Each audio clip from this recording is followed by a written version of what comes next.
jalan-jalan ke kota Ciamis. Jangan lupa membeli ketan. Perkenalkan, saya Raffi Abdul Muiz sebagai perwakilan MA Ma'arif Keputran.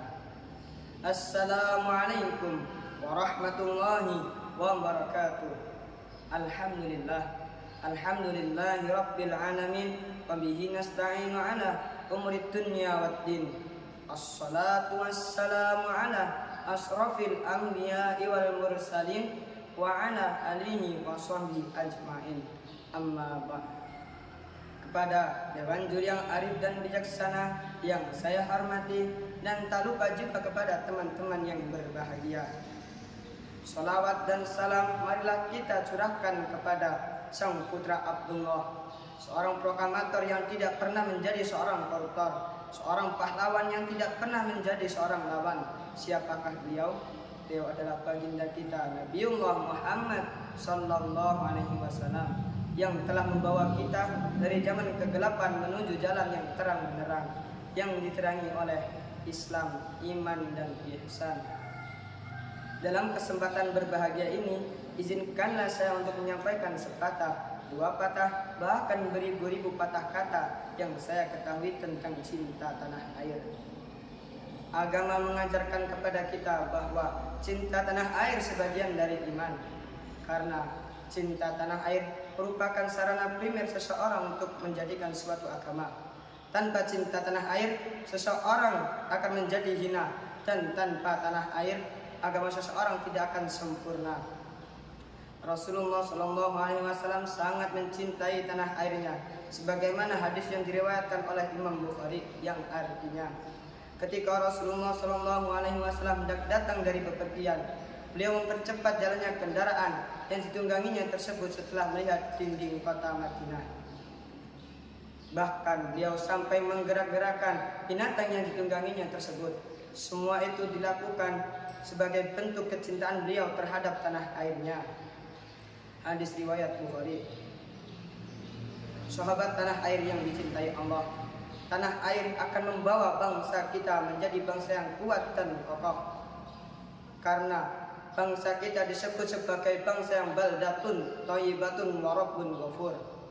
Kita lihat tanah air kita yang indah, sumber daya alam yang melimpah, pegunungan yang penuh dengan rempah-rempah, bahkan lautan yang penuh dengan barokah. Tetapi realita zaman sekarang, masih banyak orang yang belum mengetahui bahwa tanah airnya subur dan makmur. Banyak orang yang menebang pohon sembarangan sehingga terjadi longsor di mana-mana, buang sampah sembarangan sehingga terjadi banjir di mana-mana. Lalu akhirnya apa yang terjadi? Yang kaya semakin kaya, yang miskin semakin miskin, bahkan pengangguran merajalela.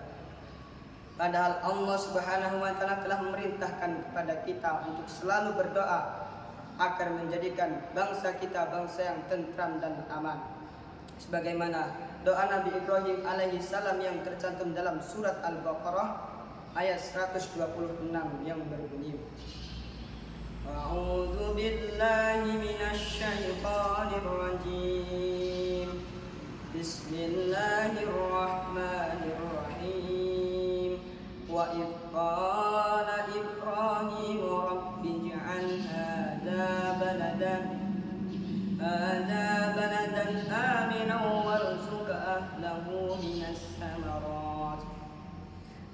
samarati man amana minhum billahi wal yaumil akhir, yang artinya, dan ingatlah ketika Ibrahim berdoa, ya Tuhanku, jadikanlah negeri Mekah ini negeri yang aman dan berilah rizki berupa buah-buahan kepada penduduknya, yaitu mereka yang beriman kepada Allah dan kemudian hari. Sahabat tanah air yang dicintai Allah, kita dapat mengambil kesimpulan dari pernyataan tersebut. Yang pertama yaitu, marilah kita tanamkan cinta tanah air di dalam hati kita, karena cinta tanah air sebagian dari iman. Lalu yang kedua yaitu, marilah kita menjaga tanah air kita dengan cara tidak membuang sampah sembarangan, tidak menebang pohon sembarangan, dan melestarikan sumber daya alamnya. Demikianlah pidato yang bisa saya sampaikan. Diawali dengan pantun, maka harus diakhiri dengan pantun. Jalan-jalan ke Pulau Kalimantan, jangan lupa membeli topi. Mohon maaf atas segala kehilafan.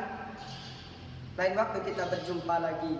Unzur maqala wa la tanzur maqala. Assalamualaikum warahmatullahi wabarakatuh.